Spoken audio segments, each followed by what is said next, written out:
On a cold November night in 2012, she walked through the fall of snowflakes, and with the softest of voices, she spoke my name with just a hint of Irishness.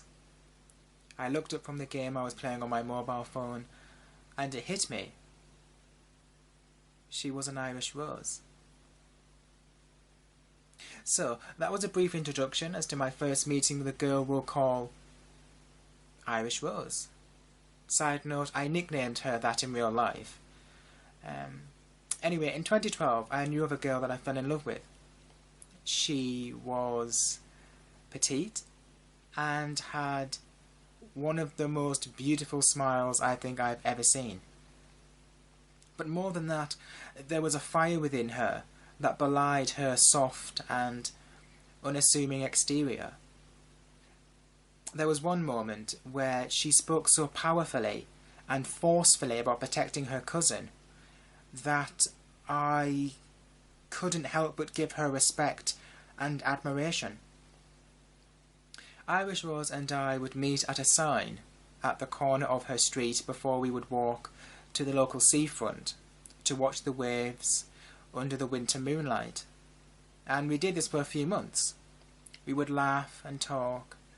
I would stand on a wall and pretend to be Poseidon as the waves below crashed against the concrete sea defence. I remember we would be afraid for each other as we both took turns standing tall on that wall. One night, before we set off for our twilight walk to the beach, Irish Rose told me she had a surprise for me. I remember feeling an incredible sense of anticipation during our evening out together. At the end of the evening, under a light drizzle of rain, Irish Rose pulled out from the inside of her jacket a stack of letters. I took them from her as if they...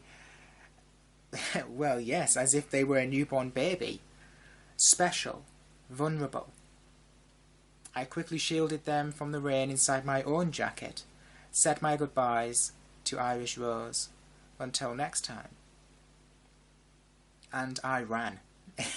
I remember I ran. I ran all the way home to read them, and to this day I still have those love letters that I shielded from the rain on a cold winter November night, and I will keep them and I will treasure them forever. When I have grandchildren, I hope to tell them the story of the Irish Rose. When it comes to declarations of love and feelings from others, especially when someone has written you a card or letter in their own hand, that it should be treated with, well, respect. I don't like it when people, when people treat the physical manifestations of love or crushes or liking, whatever you want to call it, with ridicule or cruelty,